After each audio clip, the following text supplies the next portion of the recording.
आज के टाइम भारत में अपना एक घर खरीदना यूएस से भी ज्यादा महंगा हो चुका है। यूएस के अंदर 6 करोड़ का आप ये घर देखो। सोनल चौधरी एक कंटेंट क्रिएटर हैं, उन्होंने रिसेंटली ये वीडियो शेयर किया था। 1 एकड़ की प्रॉपर्टी में 2200 स्क्वायर फीट के बिल्ट इन एरिया वाला ये घर कनेक्टिकट में है, जो यूएसए की टॉप 10 एक्सपेंसिव स्टेट्स में आता है। ये एरिया सिटी सेंटर से सिर्फ 15 मिनट की दूरी पे है और यहाँ पे हॉस्पिटल, स्कूल, शॉपिंग मॉल सब कुछ सिर्फ 10 मिनट की डिस्टेंस पे है। अब इसके कंपैरिजन में भारत के बड़े शहरों में 6 करोड़ का घर देखो। 3 बेडरूम 1200 कारपेट है, ये 6 करोड़ का है। 6 करोड़ कबोर्ड भी नहीं है, कबोर्ड की जगह भी नहीं है, इतना छोटा है रूम। हाँ, लेकिन गेस्ट बेडरूम है, या छोटा सा कबर्ड साइड में आ सकता है और बेड भी आ सकता है, ज्यादा मूवमेंट नहीं होगा। रफीक सर, प्रॉब्लम ये है कि I am not having privacy and I am a very private person. Right, ये बात सही है। People see everything inside the house. 1200 square feet का 3 BHK है और देखो कितना कंजेस्टेड लग रहा है। और बात सिर्फ यूएसए की नहीं है, जर्मनी और ऑस्ट्रेलिया जैसे देशों में भी जो घर है वो हमारे मुकाबले ज्यादा अफोर्डेबल है। वहीं भारत में ये हालत है। Getting a home just got even more costlier. Be willing to pay New York City prices. Apartments are selling for as much as around $1,100 per square foot. Land prices have shot up dramatically, both when it comes to open land as well as redevelopment projects. एक तरफ urban India में property के दाम आसमान छू रहे हैं, हर जगह नए नए प्रोजेक्ट लॉन्च हो रहे हैं और गुड़गांव में जो ट्रम्प टावर है वो एक दिन में सेल आउट हो जा रहा है। मार्केट में बूम ही बूम दिख रहा है। लेकिन दूसरी तरफ इन्हीं शहरों में एक आम आदमी के लिए अपना घर लेना एक ऐसा सपना बन चुका है जो शायद कभी पूरा ही नहीं होगा। मेरे और आप जैसे लोग ये सोच भी नहीं सकते कि मुंबई या बेंगलुरु में कभी खुद का घर ले पाएंगे। लेकिन अच्छी जॉब्स, अच्छी स्कूलिंग, कॉलेज, करियर की सारी अपॉर्चुनिटीज इन्हीं बड़े शहरों में बंद हैं और इसी का नतीजा है कि हमें ऐसे किराए के घरों में रहना पड़ता है जिसकी ना छत अपनी होती है ना दीवारें। दीवार पे अगर फैमिली फोटो टांगने के लिए कील भी ठोक दो तो लैंडलॉर्ड आके 4 बातें सुना जाता है। ऊपर से उसकी रिपेयर कॉस्ट के बहाने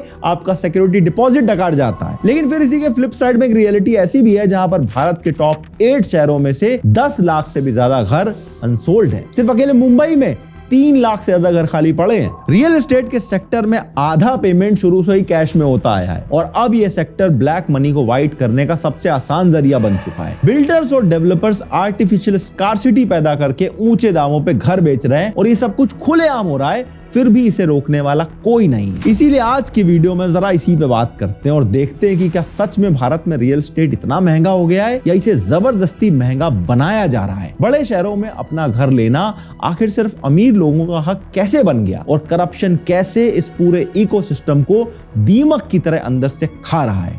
आइए देखते हैं।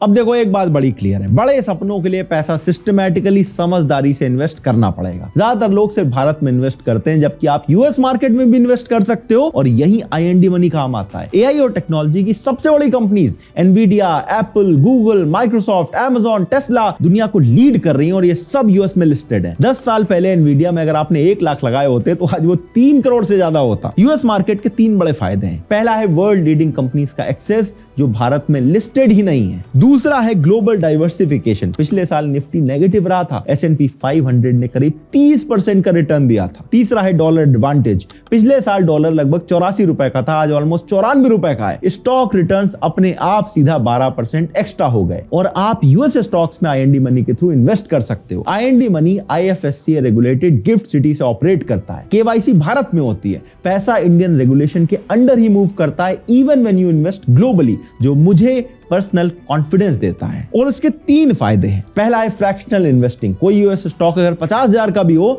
आप सिर्फ 100 रुपए से उस स्टॉक का एक हिस्सा खरीद सकते हो और पूरा शेयर जैसे बढ़ेगा आपका पार्ट भी वैसे ही बढ़ेगा। दूसरा, सिर्फ 500 रुपए से मंथली या वीकली SIP से सिस्टमैटिकली वेल्थ बना सकते हो। तीसरा, आईएनडी मनी का टैक्स सेंटर सारे टैक्स डॉक्यूमेंट्स अपने आप रेडी कर देता है। यही ITR भी फाइल कर सकते हो फ्री ऑफ कॉस्ट। सिर्फ यूएस स्टॉक ही नहीं, ETF से आप कोरिया, चाइना, यूरोप में भी इन्वेस्ट कर सकते हो। अकाउंट ओपन करना भी काफी सिंपल और फ्री है। अगर आप भी पोर्टफोलियो को ग्लोबल बनाना चाहते हो, डिस्क्रिप्शन का लिंक चेक कर लेना। आज ही 0 अकाउंट ओपनिंग चार्ज पर यूएस स्टॉक्स अकाउंट आप खोल सकते हो। भारत के रियल एस्टेट क्राइसिस को समझने के लिए यह समझना जरूरी है कि यहां आखिर प्रॉपर्टीज कितनी अनअफोर्डेबल है। इसके लिए दो पैरामीटर यूज होते हैं, प्राइस टू इनकम रेशियो और EMI to income ratio. Price to income ratio मतलब होता है घर की कीमत डिवाइडेड बाई साल की टोटल इनकम। मान लो किसी शहर में घर 50 लाख का है और लोगों की जो एवरेज साल की इनकम है वो 5 लाख है, तो रेशियो 10 का हो गया। मतलब उस शहर के लोग अपनी पूरी इनकम 1 रुपए भी खर्च किए बिना 10 साल तक जोड़ेंगे तब जाके घर खरीद पाएंगे। रेशियो जितना ऊपर जाता है घर समझ लो उतना अनअफोर्डेबल होता जाता है। ग्लोबल स्टैंडर्ड के हिसाब से ये रेशियो 5 या उससे कम हेल्दी माना जाता है, लेकिन भारत का एवरेज रेशियो आज करीबन 7.5 है, जो हेल्दी से काफी ज्यादा खराब है। और ये तो पूरे देश का एवरेज है। मुंबई में ये रेशियो 14 और दिल्ली में 10 के ऊपर निकल जाता है। यूजुअली घर की मंथली EMI आपकी इनकम का 40 से 50% से कम होनी चाहिए, तो उसे ठीक ठाक मान लिया जाता है। लेकिन भारत के बड़े शहरों में घर की EMI आम आदमी की आधी से ज्यादा सैलरी खा जाती है, और मुंबई जैसे शहरों में तो ये लगभग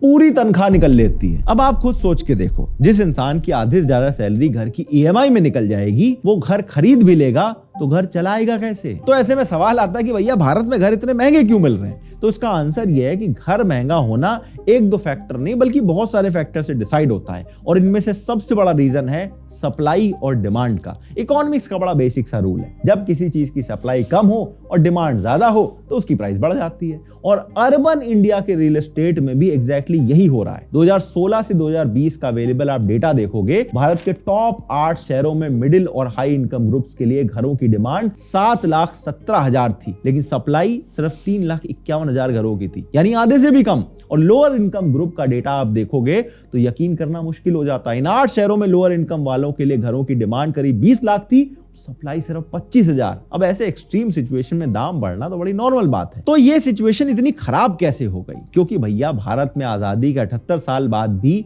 इनफ शहर अवेलेबल नहीं है। इस ग्राफ को अब देखो, जहां 1 करोड़ लोगों के लिए यूके और यूएस में 4 शहर हैं, चाइना में 3 शहर हैं, वहीं भारत में नंबर सिर्फ 1 है। हाँ, आज भी आप टियर 2 टियर 3 टाउन देखोगे भारत में अंडर डेवलप्ड है, कोई जॉब अपॉर्चुनिटीज नहीं है वहां पे। 2011 के सेंसस के हिसाब से भारत के सिर्फ 8% आबादी टियर 1 शहरों में रहती है, यानी देश की 92% जनता जिन इलाकों में रहती है वो शहर डेवलप ही नहीं हुए, वहां पे कंपनीज के ऑफिसेज ही नहीं खुले। और इसके पीछे बड़े सारे रीजन है। आप छोटे टाउन में कहीं जाओगे ना तो जमीन छोटे छोटे हिस्से में मिलती है। अगर आपको 10 एकड़ का बड़ा सा जमीन चाहिए तो उसमें 20-25 लोगों की हिस्सेदारी निकल आएगी, और उस जमीन को खरीदना आपके लिए सिरदर्द बन जाता है। गवर्नमेंट के पास भी आप जाओ तो देश का 0.5% से भी कम लैंड एरिया खुद सेंट्रल गवर्नमेंट ओन करती है। अरे भाई, वक्फ बोर्ड के पास भी इससे कहीं ज्यादा जमीन है। तो आप ये कह दो कि सरकार का इंटेंशन नहीं है, सरकार बड़ी करप्ट है, आप ये बातें हटा भी दो तो सरकार बड़े प्रोजेक्ट उठाए तो उठाए कैसे? इसके अलावा इन छोटे शहरों में बेसिक इंफ्रास्ट्रक्चर का ना होना, लोकल बॉडीज के पास फंडिंग का ना होना, ये सब भी बड़े इश्यूज हैं। लुधियाना में 24/7 वाटर सप्लाई का प्रोजेक्ट अनाउंस हुआ था, पर कॉन्ट्रैक्टर इंटरेस्टेड ही नहीं थे। यूपी में लोकल बॉडीज खर्चा बेयर ही नहीं कर पाई, स्टेट गवर्नमेंट को खुद अमृत स्कीम पे पैसा लगाना पड़ा। और कई बार तो लोकल लोगों का अपना रेजिस्टेंस भी होता है। जब भी कोई रोड या टाउन प्लानिंग स्कीम शुरू होती है तो लोकल लोग कई बार अपोज करने आ जाते हैं, या तो मांगते हैं कि हमको इतने करोड़ रुपए दे दो, जो हिसाब किताब नहीं बैठता है, या फिर उनको लगता है कि उनकी जमीन ले ली जाएगी, वो पैसा नहीं मिलेगा। अभी आप रिसेंटली पुणे में देखो, PCMC के approved town planning scheme local protest के चलते कैंसिल करनी पड़ी। इसके अलावा भारत के आधे से ज्यादा टाउन है उनके पास कोई प्लान्स तक नहीं है। कौन सा एरिया रेजिडेंशियल है, कौन सा इंडस्ट्रियल है, ये पता करना आपके लिए इंपॉसिबल हो जाता है। इन सब का रिजल्ट ये निकलता है कि ये सारे जो इलाके हैं वो अंडर डेवलप्ड रह जाते हैं। और जो आदमी लाइफ में कुछ बड़ा करना चाहता है, सोचता है कि मेरी फैमिली थोड़ा अच्छे से रहे, वो घूम फिर के उसके बाद 7-8 शहरों का ऑप्शन निकलता है। और ऐसे में अर्बन इंडिया में जो प्रॉपर्टी की प्राइस है वो ऊपर बढ़ती जाती है। और फिर जब इन बड़े सिटीज पे प्रेशर पड़ता है, जैसे दिल्ली, मुंबई, बेंगलुरु, तो वहां पे भी सारा कबाड़ हो जाता है। अब आप देखो असली गड़बड़ वहां कैसे चल रही है। इस लिस्ट को आप देखो, दुनिया के किस देश में कितने स्काई स्क्रेपर्स हैं यहाँ पे आपको दिए हुए हैं। यहाँ पे भारत को ढूंढने के लिए आपको थोड़ा नीचे से देखना पड़ेगा। लगभग सेम पॉपुलेशन के साथ चाइना में करीब 5,000 स्काई स्क्रेपर है, वहीं भारत में 200 तक नहीं है। हाई राइज बिल्डिंग बनाने का सिंपल फायदा ये होता है कि कम जमीन पे ज्यादा लोगों को बसाया जा सकता है। 100 लोग 10 अलग अलग प्लॉट लेने की बजाय एक ऊंची सी बिल्डिंग में रह लें तो रोड, पानी, बिजली सब कॉम्पैक्ट एरिया में मैनेज हो जाती है। तो बेसिकली कम स्पेस को प्रॉपर तरीके से यूटिलाइज किया जा सकता है। लेकिन भारत के शहरों में टॉल बिल्डिंग बहुत कम है, और इसके पीछे वजह है हमारे शहरों का एक्सट्रीमली लो FSI। FSI का मतलब होता है फ्लोर स्पेस इंडेक्स, ये बताता है कि एक प्लॉट पे आप मैक्सिमम कितना कंस्ट्रक्शन कर सकते हो। अब ये एफएसआई नंबर इसलिए मैटर करता है क्योंकि भारत में एवरेज 2 से 2.5 के बीच से भी कम है। इस लिस्ट में भारत के अलग अलग शहरों में एफएसआई नंबर आप देखो। कंपैरिजन के लिए बताऊं तो एफएसआई नंबर सिंगापुर में 25 का है, न्यूयॉर्क में 15 और शंघाई में 13। यानी वहां पर ऊंचे ऊंचे घर बन रहे हैं। छोटे से लैंड पार्सल में 13-13, 15-15 फ्लोर की बिल्डिंग बन रही है ताकि ज्यादा लोग वहां पे रह सके। गवर्नमेंट का कहना है कि एफएसआई बढ़ाने से एक साथ ढेर सारे लोग शहरों में आ जाएंगे, जिससे ओवर क्राउडिंग होगी और फिर जो पब्लिक ट्रांसपोर्टेशन है, रोड है, पार्किंग है, वाटर सप्लाई है, सीवेज है, ये सारे सिस्टम बैठ जाएंगे। और इसीलिए भारत के शहरों में आपको उतने हाई राइज बिल्डिंग नहीं देखने को मिलते, जिससे घरों की सप्लाई पे डायरेक्टली इंपैक्ट पड़ता है। इसके अलावा आजकल आपने शैडो इकोनॉमी का नाम बहुत सुना होगा। इसका मतलब होता है वो इकोनॉमिक एक्टिविटीज जो काला पैसा जमा करने के लिए की जाती है, जिसका कोई ऑफिशियल रिकॉर्ड नहीं होता। और आज के टाइम आप देखो तो जो रियल एस्टेट का सेक्टर है वो टैक्स से बचने और काले धन को स्टोर करने का बढ़िया जरिया बन चुका है। ये मैं आपको एक एग्जांपल से समझाता हूं। मान लो एक संदीप बड़ा बिजनेसमैन है जो 1 करोड़ का घर ले रहा है। इस घर पे जीएसटी, स्टैम्प ड्यूटी, सारे चार्जेस मिला के 20% बैठ रहा है, यानी एक्चुअल खर्चा उसका 1 करोड़ 20 लाख होगा। अब बिल्डर संदीप के पास जाएगा कि भैया पूरा पैसा वाइट में देने की क्या जरूरत है, रजिस्ट्री सर्कल रेट पे करवा लो। ये सर्कल रेट तो मिनिमम वैल्यू होती है जो सरकार किसी भी एरिया के लिए फिक्स कर देती है। घर की रजिस्ट्री इससे नीचे तो देखो कर नहीं सकते हैं। अब मान लो संदीप वाले घर का सर्कल रेट है 50 लाख, तो संदीप ने 50 लाख वाइट में दिए, उसकी रजिस्ट्री हो गई, और जो बाकी 50 लाख था वो उसने दे दिया कैश में, और वो बन गया ब्लैक मनी। अब यहाँ पे आप गेम समझो, टैक्स जो पहले पूरे 1 करोड़ पे लगता अब सिर्फ 50 लाख पे लगेगा। मतलब संदीप ने सीधे टैक्स के 10 लाख रुपए बचा लिए, ऊपर से जो उसके पास 50 लाख का कैश पड़ा था, जो उसने ब्लैक में कहीं से घूस से लिया था, वो अब सिस्टम में जाके उसने सफेद कर दिया है। अब दुनिया में कोई एक संदीप तो है नहीं, ऐसे बिजनेसमैन, पॉलिटिशियन, बाबू पूरे देश में भरे पड़े हैं जिनके पास बेहिसाब ब्लैक मनी है। तो अब जहां भी घर बन रहा होता है, जहां भी नई लिस्टिंग होगी, ये लोग पहुंच जाएंगे और अपने ब्लैक मनी से घर पे घर खरीदते जाएंगे, जिससे मार्केट में एक आर्टिफिशियल स्कार्सिटी बनेगी, और इसी का नतीजा उठा के बिल्डर्स घर के दाम और इन्फ्लेट करता जाएगा। इसके अलावा आज के टाइम पे जो घर है उसका सिर्फ बुकिंग अमाउंट देके आप उस घर को बुक कर सकते हो, और बिल्डर का फायदा तब होता है जब पहले दिन खुलते ही उसकी सारी बिल्डिंग बुक हो जाए। तो अगर उसका एक घर 5 करोड़ का है तो वो किसी अमीर आदमी के पास जाता है, उससे कहता है 5 करोड़ मत दो साहब, आप 1-1 करोड़ देके 5 घर बुक कर लो, 20% अकाउंट में बुकिंग हो जाएगी। और अगर पहले दिन सारे घर बुक हो गए तो अगले दिन से वो 5 करोड़ वाले घर का प्राइस 6 करोड़ 7 करोड़ हो जाएगा। तब आप धीरे से निकाल देना। तो जो आपने 1 करोड़ में बुक किया था, जब वो घर बिकेगा तो आपको उसमें एक्स्ट्रा पैसा मिलेगा, आपकी भी चांदी मेरी भी चांदी। और ऐसे कर करके जो एनआरआईज हैं, जो हाई नेट वर्थ इंडिविजुअल्स हैं, उनको ये खाली घर बेचते रहते हैं। एक आदमी एक की जगह 5-5 घर बुक करके बैठा हुआ है, इसीलिए घर खाली पड़े हुए हैं।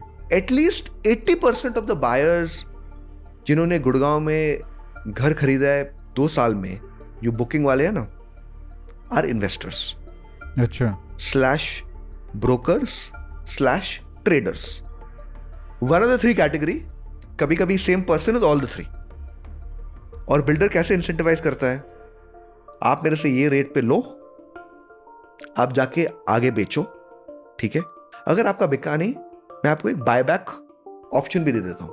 तो एक तरफ जहां बड़े शहरों में अफोर्डेबल हाउसिंग धीरे धीरे गायब हो रही है, वहीं दूसरी तरफ इन्वेस्टर और बिल्डर का जो नेक्सस है, उससे जबरदस्ती एक क्रिएट की गई है आर्टिफिशियल स्कार्सिटी, जो इस प्रॉब्लम को और सीवियर बना रही है। अब प्रॉब्लम ये है कि अगर वो जो 5 घर उसने बुक करे थे वो टाइम पे ना बिके तो उसकी ईएमआई चालू हो जाएगी, और तब उसको डर लगता है। इसीलिए कहते हैं गुड़गांव जैसे जो रियल एस्टेट मार्केट है वहां पे क्रैश आएगा, क्योंकि अब ये घर बिक नहीं रहे हैं। और जो लोग सोच रहे थे कि इस घर का दाम बढ़ जाएगा तो हम निकाल देंगे, अब दाम बढ़ने उतनी तेजी से बंद हो गए। तो अब इनके अंदर भी एक पैनिक आ रहा है, और उस पैनिक सेलिंग में अगर घर बिकना शुरू हो गए तो जो रियल एस्टेट मार्केट है वो क्रैश कर जाएगा। और इसी बात का बहुत लोगों को अंदेशा है देश के अलग अलग बड़े शहरों में, खासकर गुड़गांव के अंदर। ऐसे में कई सारे सवाल आते हैं, क्या सच में कोई सोल्यूशन है जिससे बड़े शहरों में अफोर्डेबल हाउसिंग वापस लाई जा सके?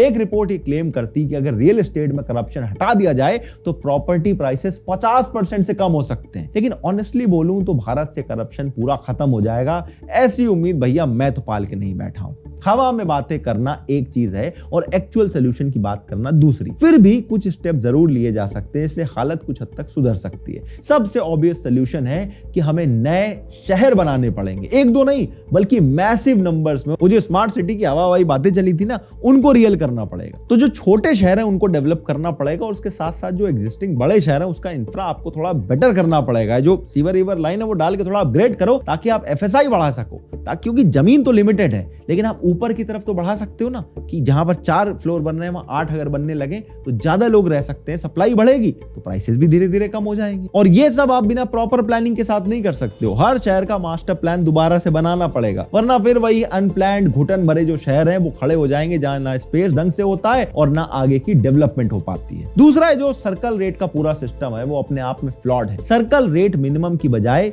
मैक्सिमम होना चाहिए, बिल्कुल एमआरपी की तरह, ताकि उससे ऊपर कोई ना बेच सके। या फिर एक रूल हो कि सर्कल रेट और मार्केट प्राइस के बीच में जो गैप है वो 5-10% से ज्यादा ना हो और ये हर महीने अपडेट हो, साल में एक बार नहीं, ताकि रियल मार्केट का जो प्राइस है वो उसके साथ सिंक में बैठे।